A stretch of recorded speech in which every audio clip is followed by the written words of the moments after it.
Il y a une date que vous n'avez probablement jamais entendue, le 12 juin 2026. Pas d'attentat, pas d'élection, pas de titre choc aux 20 heures. Et pourtant, ce jour-là, 27 pays ont changé, en silence, les règles qui décident si un être humain fuyant la guerre a le droit, ou non, de poser un pied sur le sol européen. Pas de débat télévisé, pas de manifestation massive, juste un décret, un communiqué, et une nouvelle réalité qui s'installe pendant que vous scrolliez sur autre chose. Aujourd'hui, je vous emmène derrière cette porte qu'on vient de refermer. D'où on vient. Pour comprendre ce qui se joue en 2026, il faut remonter 3 ans en arrière. En 2023, le gouvernement français présente un projet de loi Asile et Immigration. Amnesty International, la CIMAD, le Secours catholique tirent la sonnette d'alarme. Doublement de la durée de rétention, possibilité de détenir des enfants, délit de solidarité qui reste flou pour les citoyens qui aident des personnes étrangères. Le texte est adopté le 1er août 2023, puis promulgué en janvier 2024, après une censure partielle du Conseil constitutionnel. Amnesty parle, je cite l'esprit de leur analyse, d'un texte qui aura historiquement dégradé les droits des personnes exilées en France, même amputé de ses mesures les plus dures. Et depuis le 1er janvier 2026, ce texte produit ses effets concrets. Pour obtenir une carte de résident ou la nationalité française, il faut désormais prouver un niveau de français B2, c'est-à-dire un niveau quasiment courant, et réussir un examen civique. Pour beaucoup d'associations d'accompagnement, la marche est haute, très haute. Mais ça, ce n'était que le prélude français. Le vrai basculement, il est européen. Le grand tournant, le pacte européen.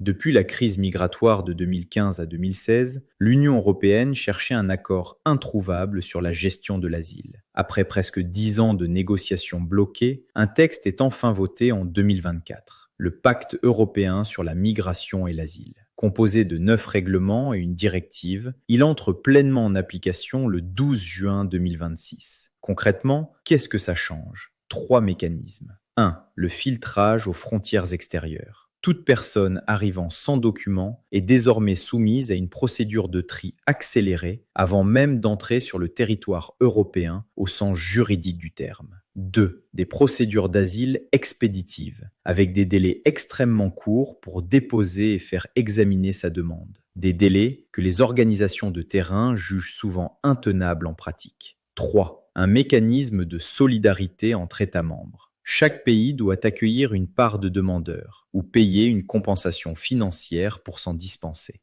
Et il y a un 4e chantier, encore plus controversé, en cours d'adoption, la réforme du règlement retour, avec des entre guillemets plateformes de retour situées hors de l'Union européenne où pourraient être envoyées des personnes déboutées de l'asile.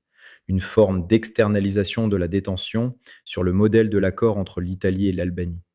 Human Rights Watch a résumé les choses sans détour. Ce pacte, acclamé par les dirigeants européens, ferme la porte au nez de personnes qui mériteraient un examen digne et équitable de leurs demandes. Le paradoxe qu'on ne vous montre pas. Voici le détail qui devrait vous arrêter. En 2025, l'Union européenne a enregistré environ 798 000 demandes d'asile. C'est une baisse de 27% par rapport à 2024. Autrement dit, au moment précis où l'Europe se dote de son arsenal le plus dur depuis la création de l'espace Schengen, la pression migratoire, elle, recule. Ce n'est pas une réponse à une urgence. C'est un choix politique de fond, mûri depuis 10 ans et qui arrive à maturité pendant que la progression des partis d'extrême droite, un peu partout sur le continent, a transformé l'immigration en principal marqueur du rapport de force politique européen. Et maintenant ?